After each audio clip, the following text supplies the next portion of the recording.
This is F.D.Recovery, where we interview addicts and alcoholics.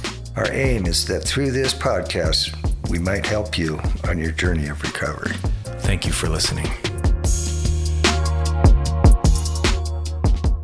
Hello, this is Frank with F.D.Recovery. Thank you guys for tuning in, and this is the weekly intention.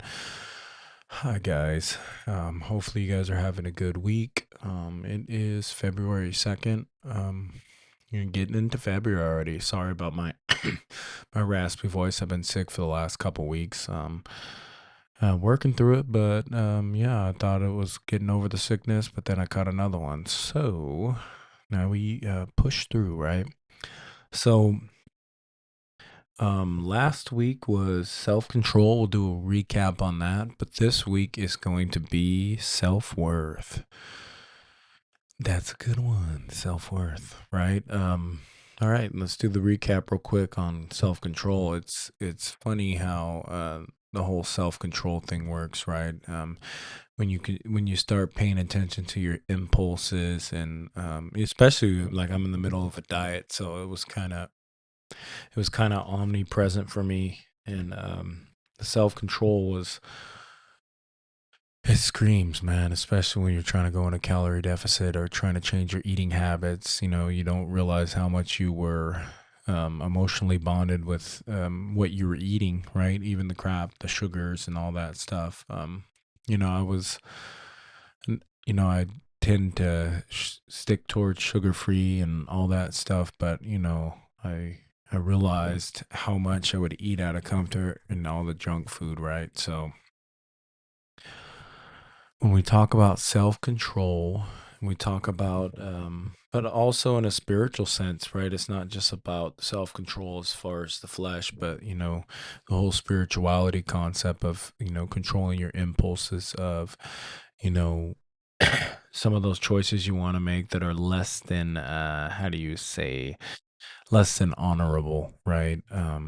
So the whole self-control is like, I've noticed integrity helped me out big time with self-control, is understanding like not necessarily it's good or bad or anything like that, but self-control is like when you work with integrity, right? You promised yourself something, so it doesn't matter if somebody else is getting hurt in the whole scenario. It's more or less I promised myself something and I was going to change it, and when I don't, I'm just going to let myself down. So I'm going to practice some integrity and be a man of my word, even to myself, right? So it's important that we recruit these spiritual principles and work them alongside things like self-control and self-talk and self-worth. It's important that you kind of mix it all up and get to a place where you're concerned about your well-being. It's important that we look at this stuff, right? I'm dealing with a lot of stress in my work life, and the funny thing is there's nothing that makes you question all these factors in your life when things are stressful, right? You start questioning yourself, or there's doubt that enters a picture. And I think the whole integrity piece is trying to live the best way, an honorable way possible, and make the best choices, especially in a business standpoint. It's like I got a business to run, and I got to look at all the moving pieces, and I have to put those pieces exactly where they need to be in order for the place to thrive. And sometimes that's not always what other people have in mind, right? So feelings can get hurt and things can go a little bit off task as far as not as we planned, right? So and about moving through all those uncertainties that life throws at us, and trying to stick to your guns, but also do what's necessary for the the long run picture, right? It's when you're in leadership roles, it's important to see everybody's strengths and place them where is more suitable at that time, and that place and time, and where everybody's going to thrive. When you try to keep somebody where they're not strong, it's a disservice to themselves, and also a disservice to what you're trying to achieve as a team. So That being said, we'll wrap up self control. I hope it worked out for you guys this week. I'm dealing with some sickness and stuff like that, so it's been a little rough on me, but I'll get through it, right? So the next one is for this week, we're going to be working self worth, right? And let's see what self work and recovery, right? Rebuilding self worth is essential to sustain recovery from addiction. A mental health, sorry, and mental health struggles, as it fosters motivation, resilience, and healthier relationships. Key actions include practicing self compassion, that's important, challenging negative self talk, setting small, achievable goals, and achieving in daily care, right? Or, sorry, engaging in daily self care, like exercises and proper nutrition. We were just talking about nutrition. Change internal dialogue, right? When we're talking about self worth, it's so important that we change the internal dialogue because we don't realize how powerful words are, right?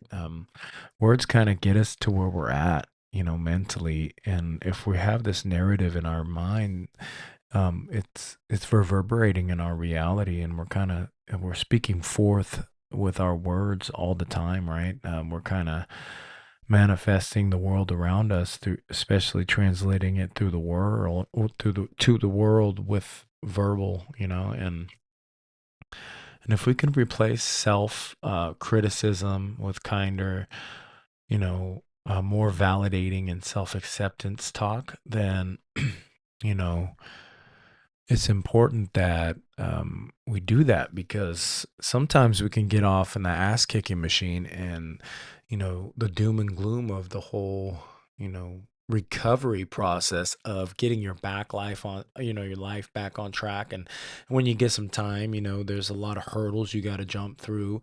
You got to learn how to be in relationships again, whether it be romantic or friendships.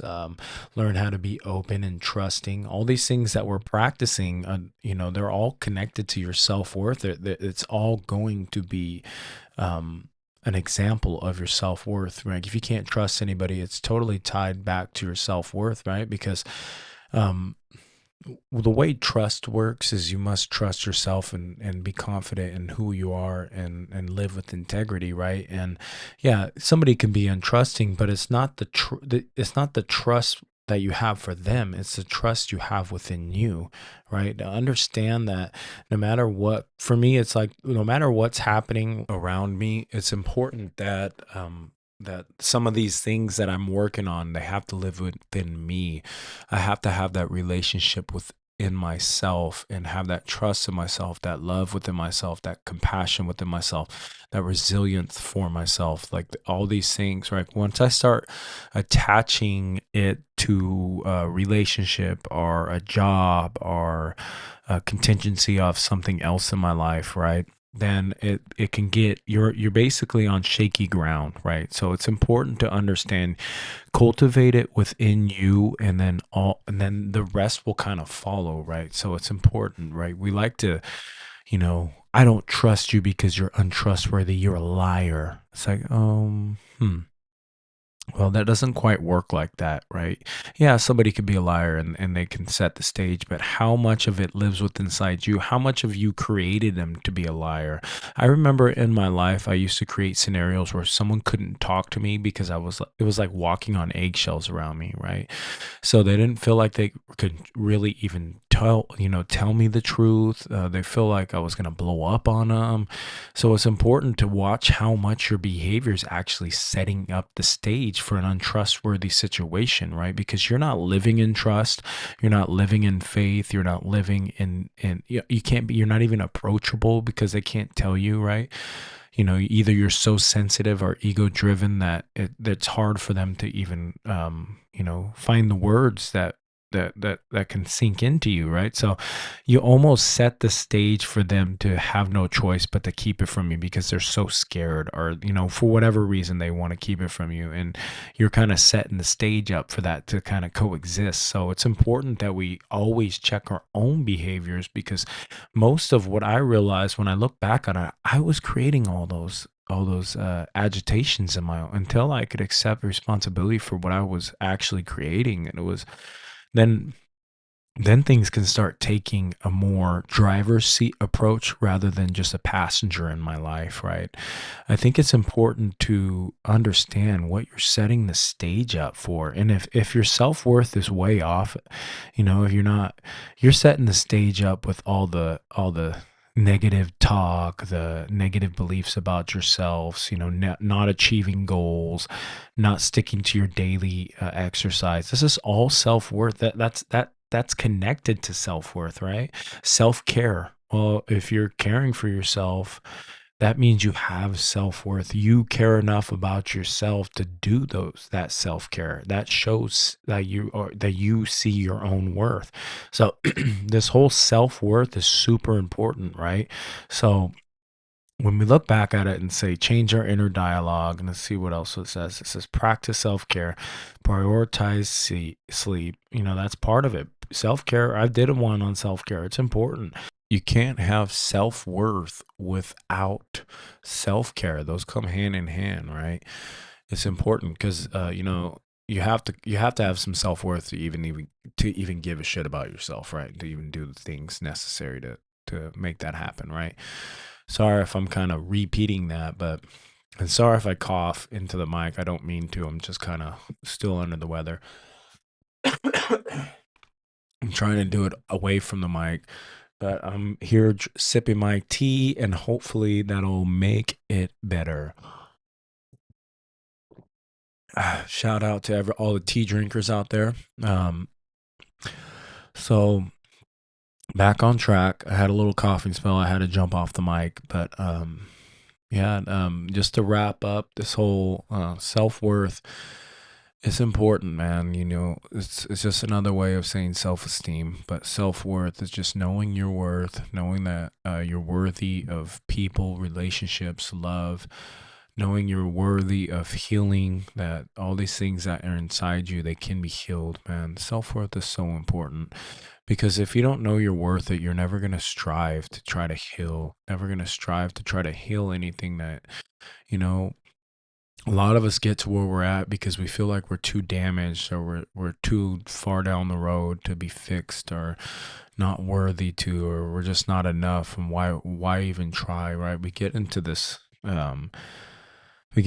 feedback loop of where we feel trapped, and a lot of us are using drugs, and it gets out of hand, right? And coming into this new way of life, it can get pretty tricky, because you're gonna see a lot of stuff about yourself that you ain't gonna necessarily like, and it's gonna get pretty overwhelming, right? So if you're out there, stick with it, because this whole walk of recovery has changed my whole life, right? I am a testament of how far you can go and how bad you can get, and you can come back and live a very successful life, right? And I think that's it. I'm gonna wrap that up. Sorry about the coughing, and I've stopped the mic about 3 or 4 times for my coughing fit. So if the edits are horrible, please forgive me. I'm still chugging along, right? I'll be well soon, right? I love you guys. Remember, let's work on self-worth this week. Let's look at where we could improve with our self-worth, our self-esteem, all that. It's important that we care about ourselves, and we have a positive outlook about ourselves, and not inflated or deflated, right?